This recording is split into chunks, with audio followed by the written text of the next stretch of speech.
here and do my own thing. And I had started before I left the corporate America. You know, I was dabbling part-time, what they call it, your side hustle. I had my side hustle, and side hustle was doing good. So I was like, I got this. And I got out, and I will tell you, in my first year of business, I lost $45,000 because I had raggedy paperwork, which is the importance of having legal protection, by the way. Yeah. I had raggedy paperwork, and I thought, this is not sustainable. I'm not going to be able to stay in business for too long doing this.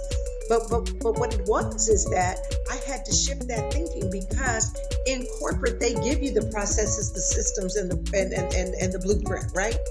Well, when you're an entrepreneur, you got to create it, you know? Welcome to the Shattered Mindset Podcast, wisdom from life's turning points and defining moments. I'm your host, Melvin Larry, and today on the Shattered Mindset Podcast, I have the honor of sitting down with a woman whose work is not just about branding, it's about becoming.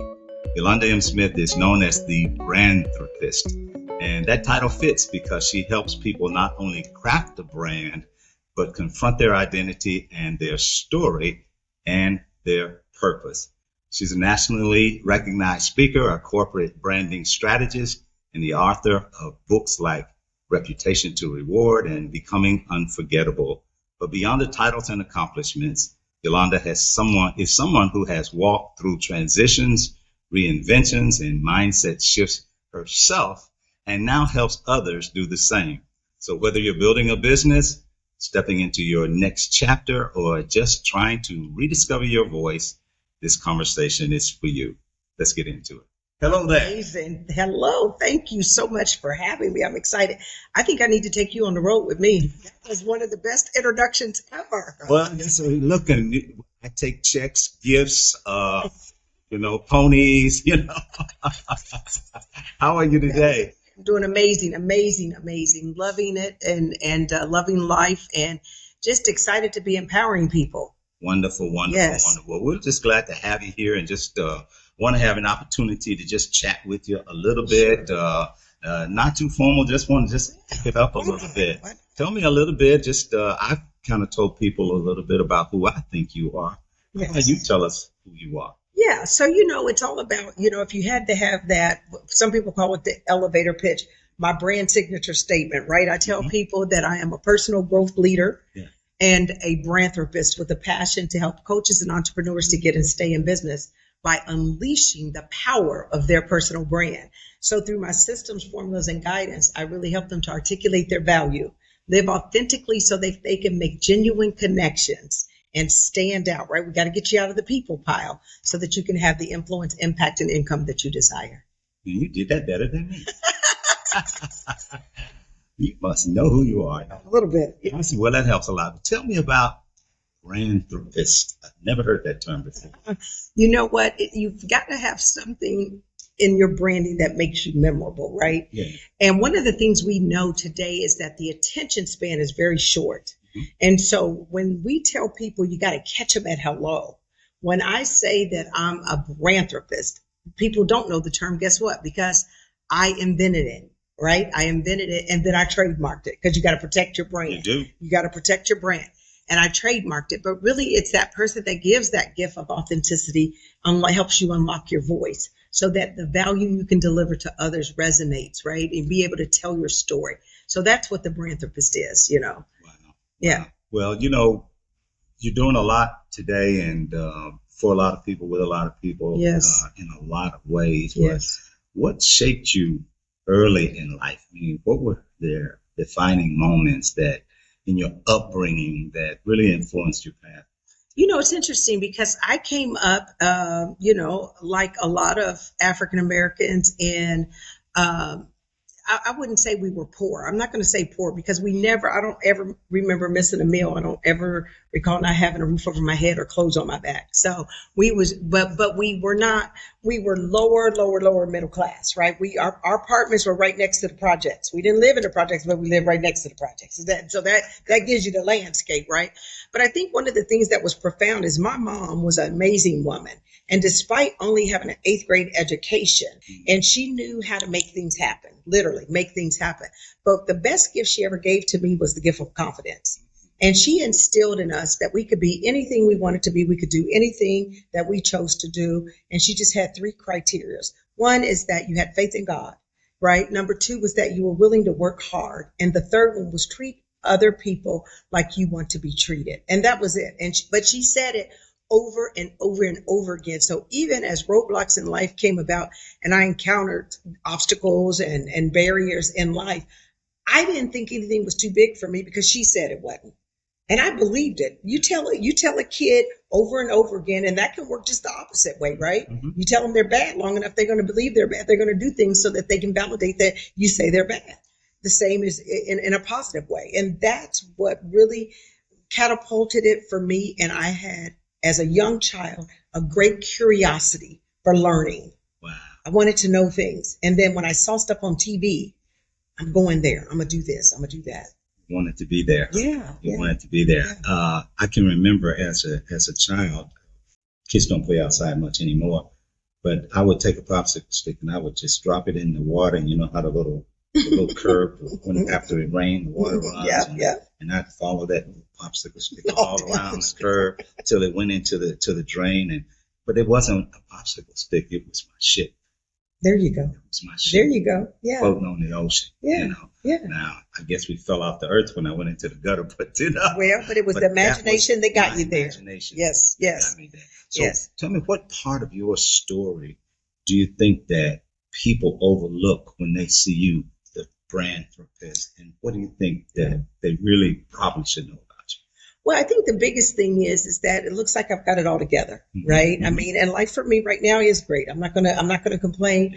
It is, but it wasn't always that way. And I think that what people don't understand is that your story is what really defines you. It's not the glory once you've overcome these things, but it's the story.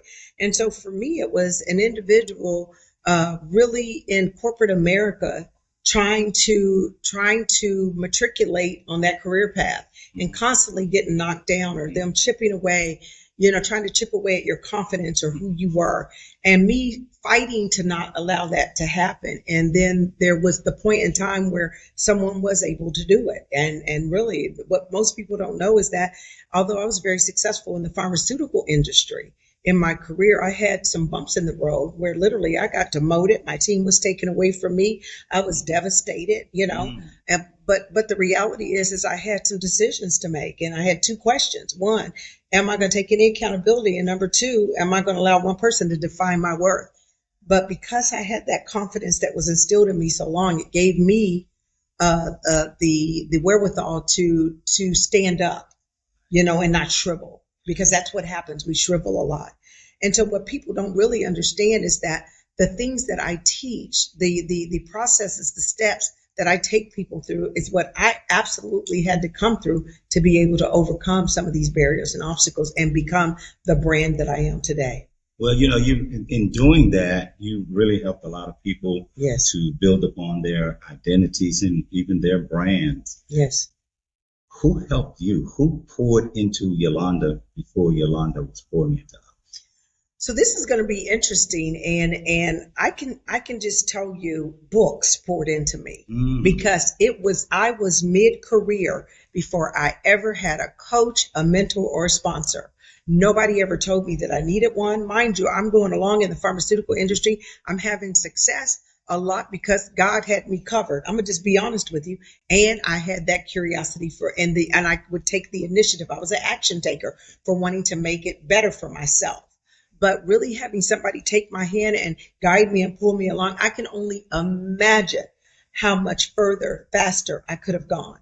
And I didn't have that. And so when I discovered that I didn't have that, that became my mission, to shout it from the mountaintops and to share with others the importance of making sure that you've got mentors and coaches in your life, that you're in a good community of like-minded people that can pull you along and help you to obtain your goals. But yeah. We see that a lot as we grow into life, as we start clicking off different years and so forth. Mm-hmm. My wife will say sometimes, she'll say, how come nobody told me about this? Right. Well, I'm saying I was yesterday old when I learned. That's right. And so, one of the things about this podcast is that we talk about mindset shifts and, often maybe being shattered a little bit because sometimes we have to figure it all out Yes. ourselves. Yes. And so that what we like to do here is to give back. Yes. And give people a little bit of a leg up, you know, and to know that there are other ways to see things and other things to think about mentally, emotionally, spiritually, physically, as well. Yeah. But in thinking about that, was there ever a time that your mindset, and I realized that you had to go into something, that your mindset had to really shift and be rebuilt? Oh, absolutely. That's, let me just tell you, going from corporate to entrepreneurship. Oh, so I left corporate and became an entrepreneur, right? And I run my own business called Branding for Success, the number 4, Branding for Success. And one of the things I thought is that because I was a very successful senior leader in the pharmaceutical industry, oh, this is going to be a cakewalk for me, right? I'm going to come out here and do my own thing. And I had started before I left the corporate America. You know, I was dabbling part-time, what they call it, just side hustle. I had my side hustle, and side hustle was doing good. So I was like, I got this. And I got out. And I will tell you, in my first year of business, I lost $45,000 because I had raggedy paperwork, which is the importance of having legal protection, by the way. Yes. I had raggedy paperwork. And I thought, this is not sustainable. I'm not going to be able to stay in business for too long doing this. But what it was is that I had to shift that thinking, because in corporate, they give you the processes, the systems, and the blueprint, right? Well, when you're an entrepreneur, you got to create it, you know, and nobody ever gave me that, said that to me. And so here I'm out here thinking I know what I'm doing, Googling, you know, contracts and things like that, but leaving myself very vulnerable in so many ways. And so what that taught me is that you better go find your who. Find somebody that is where you want to be and learn from them. Right. And that's what I did. I made the investment in myself. I did the same thing when I left corporate. I just thought, but you know, I found out that you flow differently when you have that base. Yes. You know, because when you leave it, you know, the rug is literally pulled from you. Yes. Yes. Know, and you've got to figure it out. It's got to work. Yeah. When you got the base, if it doesn't work, you know, I'll do something else. Yeah. But when it's gone, I stepped out there. I said, I got this, and then I thought, well, I don't know, it may have me. Well, and think about it, though. At least we, coming from a corporate perspective, understand what it should look like. Imagine not even knowing what you don't know. I mean, and that's why I help entrepreneurs and small business owners and coaches, because they don't even know that you need to have this level of strategy. They don't even understand that there needs to be this whole business framework in place. And because I worked in business development strategy, marketing, communications, you know what I mean? I can really help them. I tell them this way, you can learn from my mistakes. That's the beauty of having power coaches on your team. You learn from our mistakes, and we help you to get where you need to go further, faster, because you don't have to start at ground zero. See, and even if when they learn from your mistakes or my mistakes, there's still a lot of mistakes out there left for them to make. They'll make their own. There's still a lot out but there. I tell them, you pay attention to people who are doing it right. Success leaves clues, right? Yeah. And you can be a copycat. You just got to copy the right cat. No question about that. You got to copy the right cat. So tell me where your fire comes from. Well, you know what? I think just me moving along the way I did, and like I said, being mid-career, didn't understand it. Once I understood it, I was given great opportunities. Don't get me wrong, in corporate I did. And when I figured out where my mojo was and my passion was, I was mid-career, but I knew it was about empowering other people and educating and helping them to be the best version of themselves they can be. And so it just lit a fire under me like no other. Personal branding, though, came specifically in 2013. I was the chair of a nonprofit called Girl Talk, and I still am affiliated and advise that organization. But I didn't want to just sit there and fundraise and do all the administrative stuff. I wanted to roll up my sleeves and help the girls. And so I started saying, what can I give them? I know confidence is a big thing. I know understanding, you know, who you are and your worth and things. And I started Googling and researching, and personal branding came up. Mm-hmm. And I started digging a little bit more, and I was like, I like this. Mm-hmm. So I created a workshop that I started giving the girls. And then all of a sudden, the parents started attending. Yeah. And the parents were like, well, if you give this to we could give it to the girls. We don't even know it. And that's when I had that aha moment. And I went in and I elevated that thing to a professional level, and the rest is history.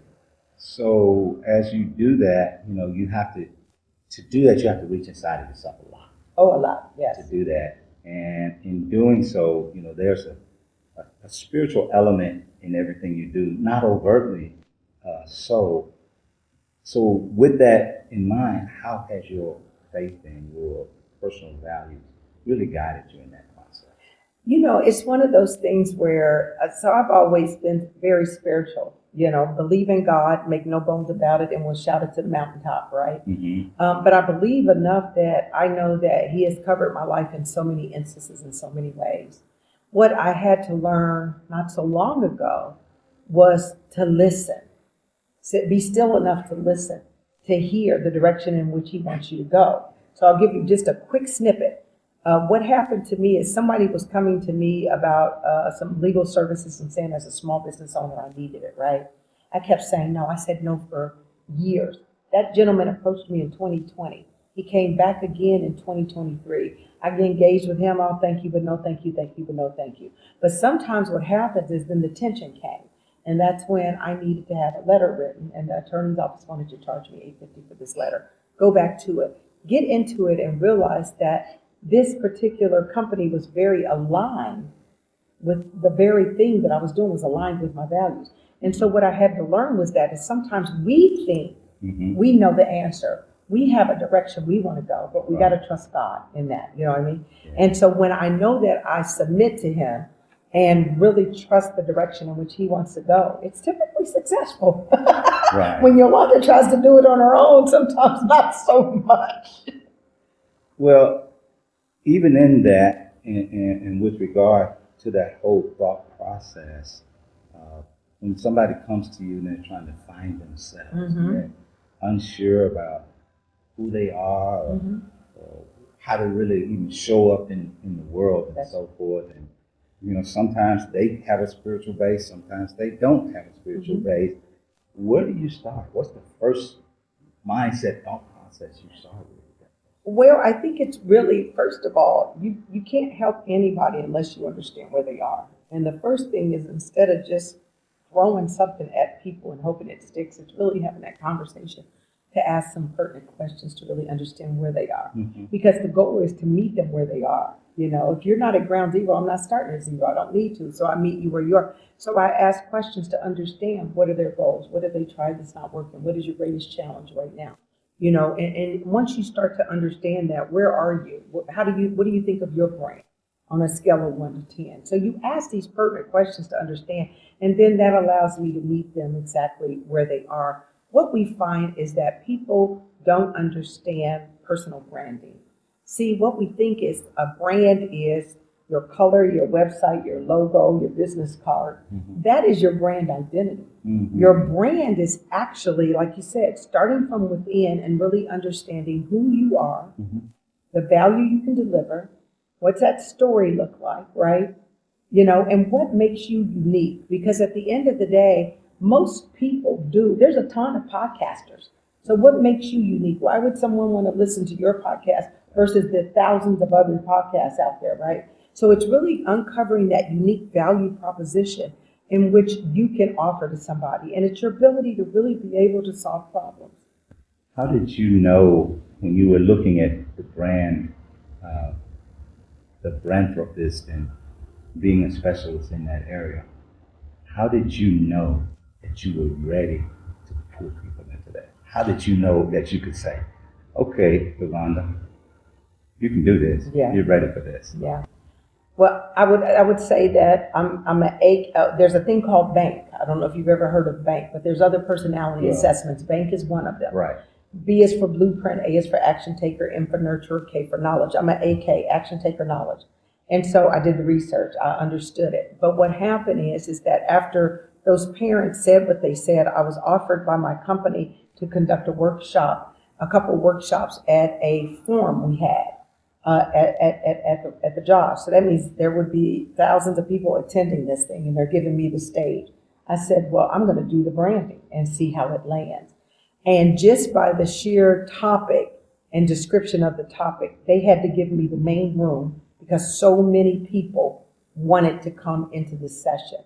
So each session was just full of people. And when I got on that stage and I delivered that presentation, afterwards, when you could see people lined up around the stage to get to me, most of them didn't even realize I worked for the company because we were 38,000 strong, right? But thinking somebody came in, you just saw them craving this type of information. And I can remember in that moment, my dad had just passed 2 days before, and I had to still get on that stage because I had committed to that. That's what branding's about, right? You know, you got to live your brand. You commit to the things you said you're going to do. And so I remember getting on that stage, I mean, in my grief, and delivering such a powerful presentation that I was like, this is it. This is where I'm meant to be. I knew it. You knew it. Beyond a shadow of a doubt. It was an aha moment. Yeah, that was that aha moment. Wow. Yeah. That's huge. Yeah. Well, and you mentioned losing your dad. I'm sorry to hear that. Yeah. But sometimes in our greatest moments of adversity is where we find our strength. Yeah. As well, and sometimes it gives us an even greater reason to perform. Yeah. And look in it. Yeah. So I appreciate that. So here on the Shattered Mindset podcast, we really believe in the fact that your past doesn't define you, but it does really inform us. It should inform us if we really look at our past as lessons instead of just incidents and accidents and stuff like that. Mm-hmm. So how would you say your past has informed how you lead today? Well, I think I'm one of those people that, good or bad, I take the lesson. And this is what I did. I don't want to follow a pattern of things that have happened. You see the generational situations that occur because the grandmother did it, the mother did it, the kids do it, everybody, those patterns. I'm a pattern disruptor. I consider myself a disruptor. And I think one of the things that I try to do is, no matter what I've been through, what I've seen, what I've accomplished, how can I make it better for the next person? How can I give them something that's going to take them and enhance them in a way? I don't want to just repeat cycles. I want to break barriers. And so it's all about taking the lessons that you've learned. And if you see something that you didn't like, how do you make sure that that's something that you don't do? If you see something that you do like, how do you take that and move it forward and 10x it? And so that's just how I live it. And I believe that while your past is important, it doesn't define you, because a lot of us come from broken past. You know what I mean? Everybody, I do a podcast as well. I co-host a podcast, and we get so many people on there with these trauma stories. Yeah. And it's like, how do you not allow that trauma to sit with you for the rest of your life and define who you are moving forward? Yeah. Exactly. Matter of fact, speaking of people who have gone through different stages of life, people maybe getting into their 40s, 50s, and trying to reinvent themselves or refine themselves, or to do something different, maybe trying to step into their voice in some kind of way. So what do you give to someone? What advice do you give to somebody who wants to step into their voice at a different time? I don't think that 40s or 50s is late in life, but that's my clientele. 40 plus. That's 40 plus. That's my audience too. It's my audience. That's my audience too. Yeah. But what about them when they feel behind there? They're at that place and they feel behind. What do you think? So really, it's not about being behind. It's about really taking that moment to get some clarity. But they feel like it. They feel like it, but that's mindset. See, the mindset has the ability to destroy or create, right? And if you think about the mindset is so powerful that we allow those limiting beliefs to dictate what we do. But when you think about it, those thoughts, you have to be in a position, and that's what I help people do, to transform that thinking, because your thoughts then, really dictate your beliefs. Your beliefs dictate your actions, then your actions drive your habits and behaviors. So when you think about it from that perspective, it's really about reprogramming, unlearning some things. We always talk about we need to learn. No, sometimes we need to unlearn. Yeah. And when we unlearn certain things and disrupt patterns within our life, within our thoughts, then we can move forward. But really, it's about that opportunity to say, how about it be a time of reinvention? I love it. And right now with federal workers losing their jobs, with with the DEI programs going away and the need for those individuals who once were at the helm running very powerful initiatives, now sitting there trying to figure out what do I do next. I mean, this is a great time for reinvention. And you do that by really stopping and thinking first and foremost, what am I passionate about? And then what people have to be willing to do is understand what are your superpowers. And instead, you know what we focus on? A job title. And you're not a job title. You are not your job title. Your job title is on loan to you. So we've got to get in a position where we then align to our ownable assets. Your job title is on loan to you. It can come and go in an instant. I know. Didn't I tell you she demoted me? I love that. That job title left. You just did your thing. You know, but I've had so many people lose these high-powered jobs where the job title's so sexy. And then all of a sudden, it's like, well, who are you? I don't know what to say. Yeah. Sometimes we don't know whether that we think the job title is a loss, but sometimes it's freedom. Blessing. Yeah, it's a blessing. Absolutely. Yeah. But you know, you've helped a lot of people rise and to grow and to find themselves and so forth. And what really helps you to stay grounded? What's your non-negotiables when it comes to protecting your peace and purpose? Well, I think, you know, I know my value and I know my worth, and I don't allow people to discount that, right? I don't allow people to discount that. I believe that time is infinitely more valuable than money. I don't chase money. I chase my passion and my purpose. And so the money flows. You know, when you do what you're supposed to do, the money flows. And so I think for me, the non-negotiables are being around negative people, you know, that can pull on your spirit, people that will violate my values, integrity, respect for others. I love action takers, people want to take action. You know, I don't have much time for people that say they want something but not willing to put the work in to do it, you know. But the reality is that at this space in my life, my time is my precious commodity. And so while a lot of people want to work with me, and a lot of people have the money to work with me, I vet very carefully because it's not about the money. It's about, are you going to really make use of the time that I'm willing to give to you? Because I don't want you wasting mine and I don't want to waste yours. You know, and I have a grandbaby right now, 3 years old, and she is my delight, and I'd much rather be spending my time with her than wasting my time with somebody else that even pays me. You know what I mean? Yeah. So what stands closest to you in your writings and the inspiration that drove you to that? When you think about it? So I think for me, it's all about practicality, to be honest. I'm trying to give people the opportunity to move forward. And have you ever been to a conference and on stage comes that powerful motivational speaker? Yeah. And that motivational speaker makes you feel so good. You get the chill bumps and you're like, I'm ready to go. Yeah, rah, rah, rah. Yeah. And then you get home and go, I don't know what to do. Yeah. I don't know what to do. Yeah. I think for me in the writing and my speaking, it's about, can I help you move it along? Can I help you know what steps you need to take to be able to move to the next level? Wow. So that's one of the things you will see in all three of my books. You've got Reputation to Reward, which is the base for branding. Become Unforgettable is your 7 strategies, right, to really being able to scale that brand. And then Brandfluence is all about you being able to use the digital space in a way that can help your brand elevate and monetize. Of those 7 strategies, what's one that really speaks to you? I think one of the big one is do you know how to tell your story? You know, because facts tell, stories sell, right? People will resonate with your story, not your glory. So how are you able to tell that story in a way that it resonates with people? That's important. That's important. And then that your UVP, your unique value proposition. What makes you unique? Because we're all unique. We all have something unique about us. And people want to make it rocket science. It's not rocket science. It's just your thing. Whatever your thing is, let it be your thing, you know? Yeah.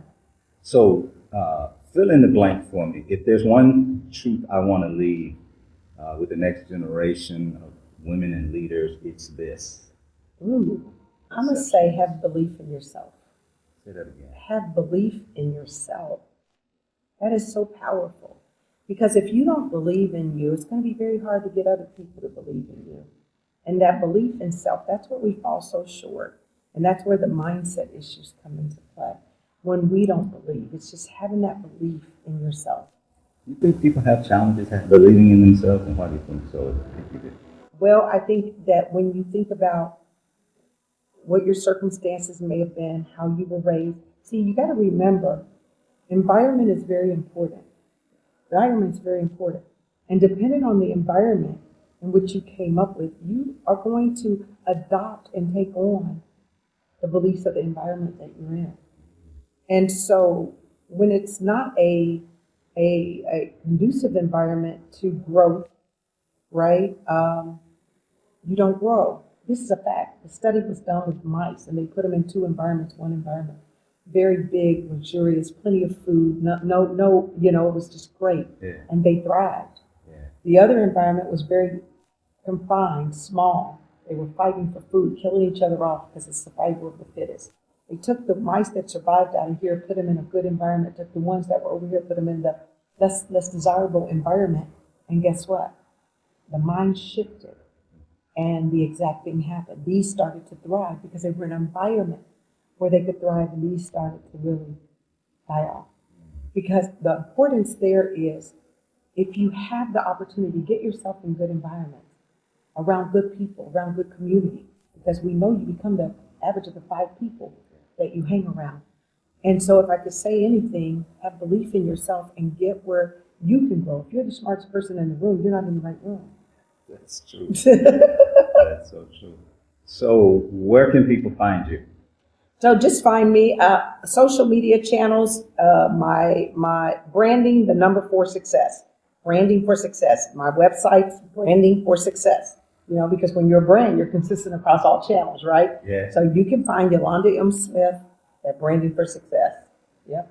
So what are the last words that you would give to this audience? Yeah. I would just think about this. Oftentimes we think we're not a brand, and you are absolutely a brand. The question I would have for you is, are you being intentional and strategic about how you put yourself out there to the world, or are you allowing other people to define it for you? Because at the end of the day, if you're not telling your story, somebody else is, and that can be risky. That is so awesome. My 3 favorite words are to be intentional, strategic, and focused. And so that's right on point. Yes. I appreciate you being here. Thank you for having me. It's been a great. No, this is good stuff. Oh, this is good stuff. No doubt about it. So, hey, listen, folks, just a great opportunity to sit out here with Yolanda M. Smith. Definitely look her up. And until the next time, keep adapting, keep adjusting, and keep reaching for those higher horizons. We'll see you the next time on the Shattered Mindset Podcast. Take care. Take charge. God bless.